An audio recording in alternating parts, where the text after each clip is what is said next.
Okay, here's my attempt at showing you how to thread a Necchi 3101 FA. Okay, it's already threaded, but I'm gonna go ahead and pull the thread off. Okay, and we're gonna start from there. So you've got these 2 points, right? And that's because this machine will take 2 needles. So if you're only using 1 needle, doesn't matter which one you use. I chose the back one here, right? Now, I may have to put the camera down every now and then because some of these things require 2 hands. But the next point is we're going through this hook. Don't use this circular part. That's just for threading a bobbin. I've seen people use that. That's not part of the top threading mechanism, so ignore it. So we're gonna go underneath and get it caught right there, right? And then the next step is to have it catch under that hook. So you're finished with that part.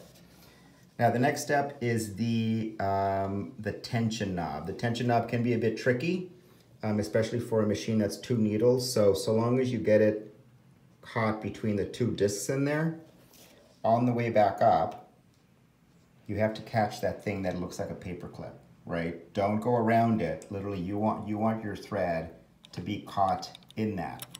And this is where I have to put the camera down for a second, because what I have to do is I have to hold the thread so that I can actually have some tension in it, so I can then pull back and it gets caught, right?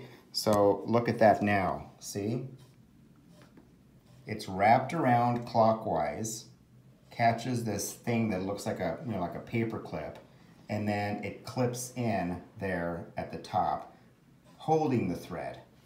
So now the next step here is for me to then go into this hook that's right here. It's stationary, it doesn't move, right? And then we have to catch that hook up on top, right? Some of the machines you actually have to thread, but most newer machines, and I mean newer as in post 1945, 1950, are open, so you can just go ahead and get in there without having to actually thread that little hole, right? You see what I just did there?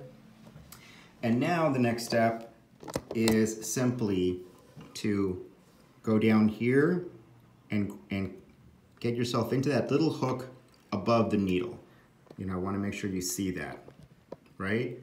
Got the hook above the needle, and now the only thing left to do is to thread the needle from front to back, right?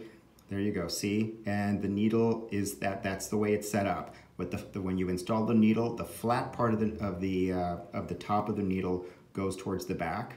Make sure it's secure snugly all the way to the top, and then thread the needle front to back.